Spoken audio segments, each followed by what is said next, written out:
Hello दोस्तों, आज हम आप लोगों के सामने भारतीय संविधान की ऐतिहासिक पृष्ठभूमि यानी भारतीय राज्य व्यवस्था से जो क्वेश्चन महत्वपूर्ण बनते हैं पृष्ठभूमि से उस पर चर्चा करने जा रहे हैं।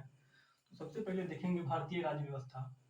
यहाँ पर भारतीय राज्य व्यवस्था की चर्चा किया गया है। तो भारतीय राज्य व्यवस्था में हम सबसे पहले देखेंगे कि भारतीय संविधान के प्रकार। तो भारतीय संविधान के प्रकार को हम दो भागों में बांटा जाता है। सर्वप्रथम लिखित संविधान, दूसरा अलिखित संविधान। अब हम आगे लिखित संविधान से रिलेटेड जो कुछ क्वेश्चन बनता है उस पर चर्चा करने जा रहे हैं।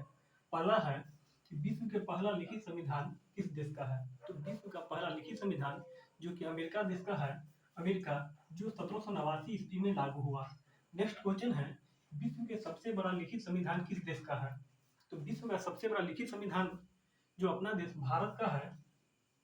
नेक्स्ट क्वेश्चन आज देखा जाए तो विश्व के सबसे छोटा लिखित संविधान किस देश का है। तो विश्व के सबसे छोटा लिखित संविधान यूरोप का है। यूरोप का एक छोटा देश है। यूरोप का एक छोटा देश है, मोनाको का है। नेक्स्ट क्वेश्चन है, लिखित संविधान की अवधारणा का विकास सर्वप्रथम किस देश में हुआ। तो लिखित संविधान की अवधारणा का विकास सर्वप्रथम फ्रांस देश में हुआ। फ्रांस जो कि यूरोप का देश है। अब आ जाते हैं नेक्स्ट सेकेंड टॉपिक जो अलिखित संविधान है। तो आप सभी लोग जानते होइएगा कि ब्रिटेन एकमात्र ऐसा देश है जिसका संविधान अलिखित है। इससे आगे की बात किया जाए तो भारतीय संविधान के निर्माता या आधुनिक भारत का Manu doctor B R Ambedkar को कहा जाता है, क्योंकि इनका भारतीय संविधान में एक अहम योगदान था।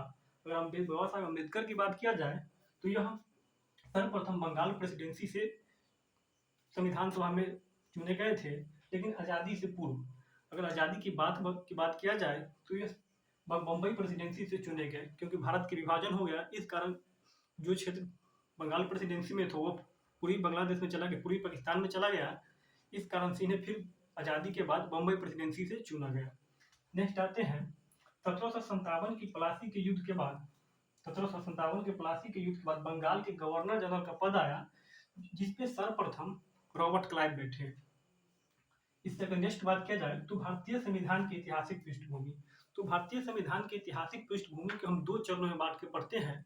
पहला चरण जो 1757 से 1857 तक है, वही दूसरा चरण 1858 से लेके 1947 तक स्टार्ट होता है। 1757 जो प्लासी के युद्ध से स्टार्ट होता है और 1857 तक जाके समाप्त हो जाता है, जो 1857 की क्रांति तक समाप्त होता है। फिर दूसरा चरण 1858 से लेके 1947 तक चलता है। इसके अंतर्गत बहुत सारे एक्ट आते हैं। इसमें समीक्षा किया जाता है, कुछ नियम लागू किया जाता है, उसके अंतर्गत क्या क्वेश्चन बनते हैं, इस सभी का चर्चा हम आप लोगों के साथ नेक्स्ट वीडियो में शेयर करेंगे।